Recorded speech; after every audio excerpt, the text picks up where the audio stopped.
Coucou, bonjour les amis, bienvenue sur la chaîne Eagle White Fishing 59, qui est une chaîne pêche. Mais aujourd'hui, comme j'ai promis pour certaines sollicitations, je vais vous faire un tuto sur donc comment se servir d'un appareil photo, en particulier comment prendre des photos pose longue, d'éclairs pour les chasseurs d'orage, etc.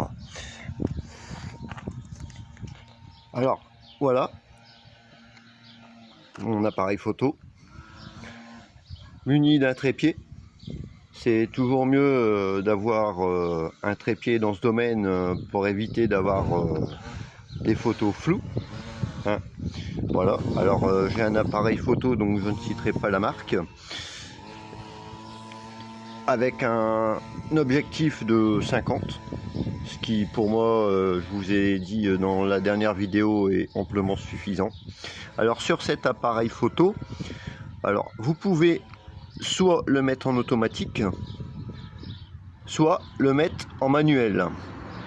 Alors moi je travaille toujours en manuel, hein.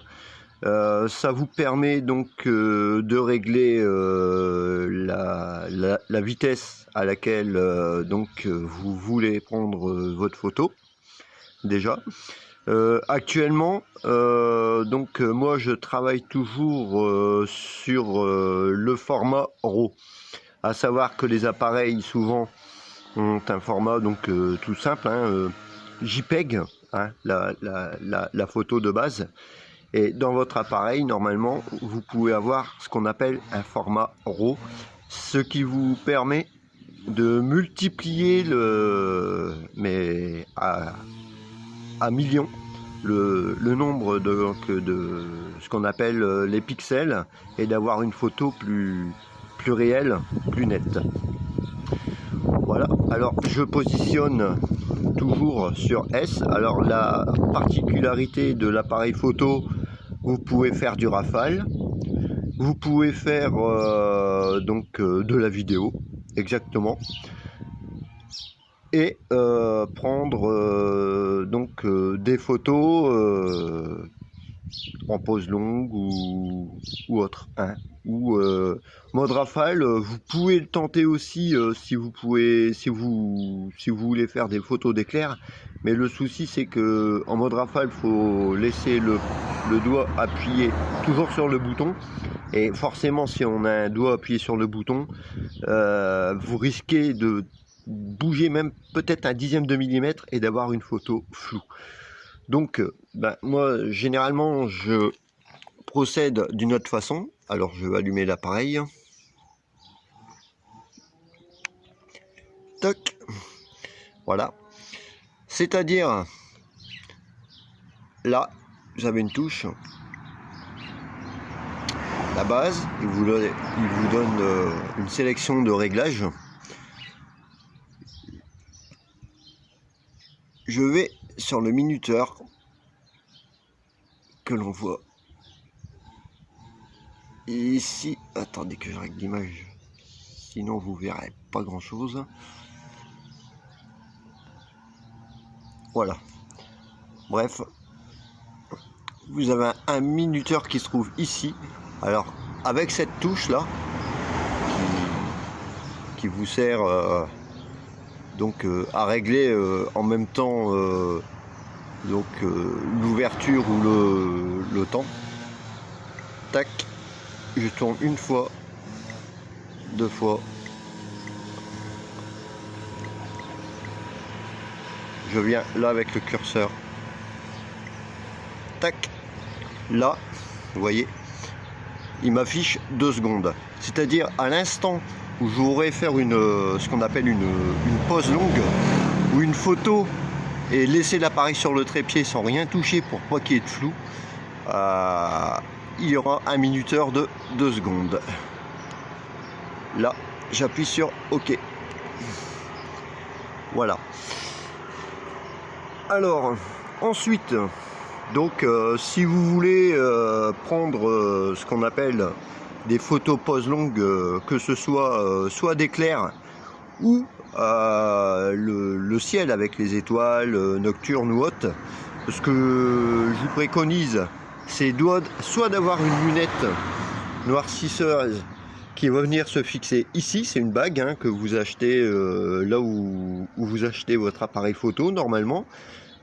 C'est proposé, je pense, avec la marque de votre appareil.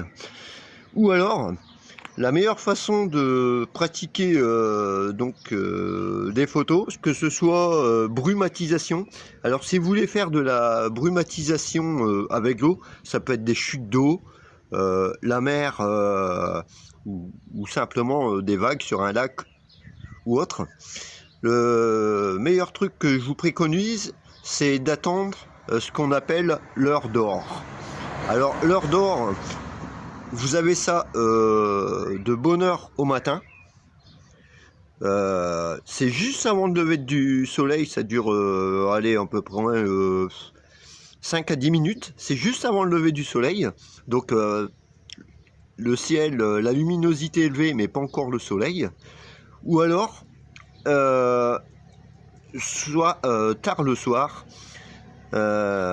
juste après le coucher du soleil, quand ça commence à s'assombrir, mais juste après le coucher du soleil, vous avez aussi ce qu'on appelle l'heure d'or. Donc, comme je vous dis, ça dure 10 minutes, un quart d'heure. Alors, sinon, en particulier, vous pouvez aussi faire des photos d'éclairs comme je fais la nuit. C'est-à-dire que là, vous allez, par le biais de ce réglage, hein, ouvrir ce qu'on appelle le diaphragme de l'appareil. C'est-à-dire que lui, il va au maximum capter la moindre luminosité pour l'enregistrer. Hein. Alors, si je fais ça, forcément, je ferme. Et si j'ouvre, voilà. Là, j'ouvre. Vous voyez, bon, limite, ma photo serait cramée. Donc, voilà. Alors, en particularité sur vos appareils, quand vous voulez faire des poses longues, ici, vous avez une touche T. Voilà. Alors, vous mettez le curseur en face de la touche T. Alors, si vous voulez faire de la photo pendant ce qu'on appelle l'heure d'or, le mieux, c'est de placer votre curseur qui va s'afficher à ce qu'on appelle F22. Alors, F22, c'est une ouverture qui permet de faire une photo nette après le coucher du soleil. Ensuite, lorsque donc le soleil sera couché et que la nuit tombe, petit à petit, vous allez descendre. Allez, on va dire pour les photos d'éclair, la nuit, vous allez descendre aux alentours de entre F8 et F10. Ensuite, vous avez un autre réglage qu'on appelle les ISO. Là, bon, c'est toujours en mode, moi je suis toujours en mode Vevia Drive. Voilà, hein, voilà. Là, vous voyez par exemple, j'avais mis mes ISO à 1200. Alors pour prendre les photos d'éclair, je vous conseille entre 800 et 1000. Mais comme je vous dis, le mieux, c'est la nuit, vous serez moins embêté.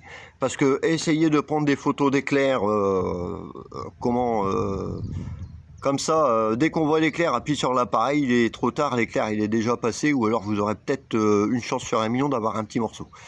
Hein. Voilà, donc là-dessus, si je veux prendre une photo la nuit, je me mets entre 800 et 1000. Voilà, en ISO. Hein. Voilà, donc là, bon, je vais redescendre parce qu'on est dans le jour. Mais dans le jour, l'idéal, dans la journée, c'est 250 en ISO. C'est totalement suffisant. En plus, avec la lumière du soleil, vous avez pas mal d'UV déjà. Il y a pas mal d'ISO. Voilà. Alors c'est une première partie déjà pour montrer comment ça fonctionne. Alors je vais prendre une petite photo là de la rose. Alors si je veux prendre une photo de la rose que j'ai là au bout, vous voyez cette petite molette là, je vais la tourner, lui va m'augmenter la vitesse. Alors la vitesse correspond forcément à la luminosité. Tac. Voilà. Vous voyez, je suis juste en face de la rose.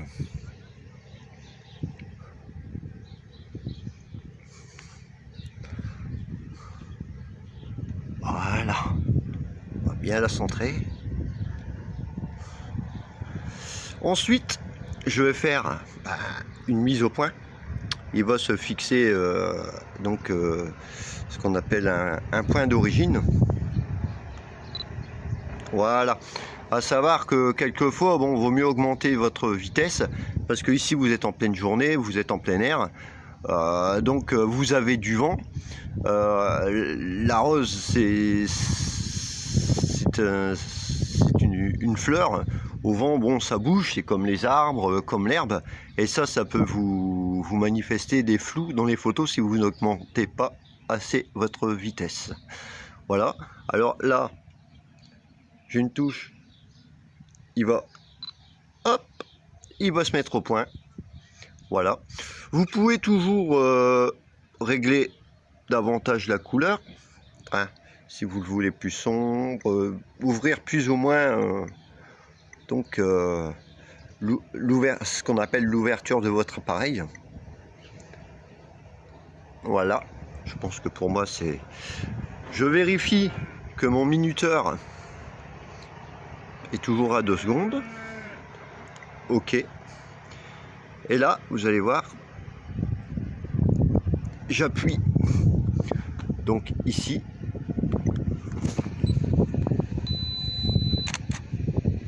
Et voilà, normalement, il m'a pris la photo. Alors ici, si on veut regarder la photo, voilà. Alors je vais zoomer pour voir la qualité. Et vous remarquez sur ma rose, avec la rapidité, il n'y a aucun flou.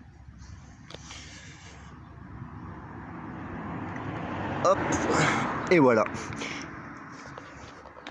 Alors j'espère que cette première partie sur un tuto photo vous a plu.